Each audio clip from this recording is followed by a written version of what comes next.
I know that you have a checklist system as your ways of working. Can you tell us a bit more about that? I do. So every week I would look at what's the priority that's going to move the needle. And every day there is a list of to-dos.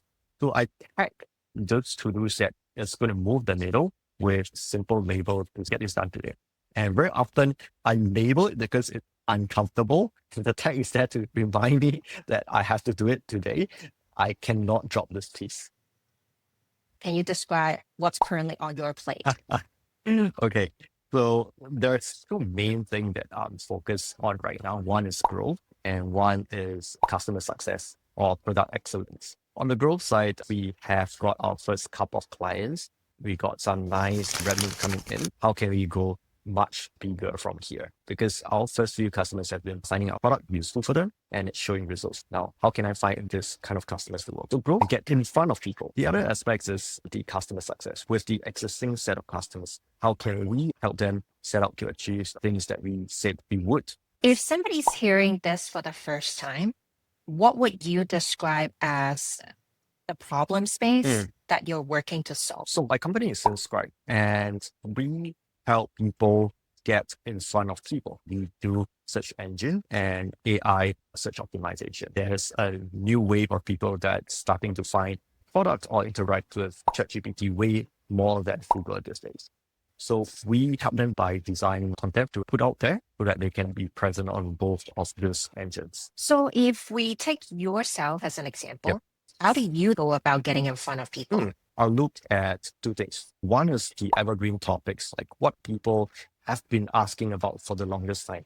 How do I get ranked? How do I distribute my content once it has been published? You will also see the alpha or the trending things that people are also interested in researching more of. And it's also the space where information is more scarce.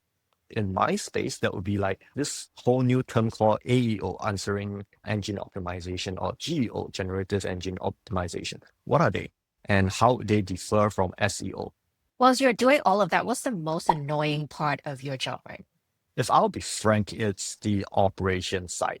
Although we tell people that we are an AI first company, I'm a one person show right now, and most of the things are done with AI. There are still a lot of plumbing. Let's say we have an AI agent that goes from this point to this point, and then another agent that goes from this point to this point, if you're talking about, say, content pipeline, right? There might be something in between here that's missing that I'll be like, okay, I need to come in and say, this one goes here, this one goes here, and this one goes here. Can it be automated? Yes, but these are the areas that we are not yet comfortable in automating yet, or we want to do it ourselves just so that we can capture more learning so that we can train AI to do it even better. The LinkedIn industry leader will tell you, oh, this is the right way. But what I found is that there's no right way. It's just experimenting one after another. And I want someone to be looking at it full time. I think it's fun. I would like to do it myself. But if I only keep my eyes on this piece, everything else would fall apart. So that's also something that I like someone to look at that with. What would it be like for somebody to work with you, Mm. in your honest opinion about yourself? So when I work with someone, it's going to be a lot of autonomy in the sense that I want you to own that. You tell me what to do rather than I tell you you should do it this way. Because I really think my judgment is no better than someone who's completely new, but have, very high pace of learning. You can just learn something by yourself, gather resources out there, or at least tell me, go get these resources. Let's do that.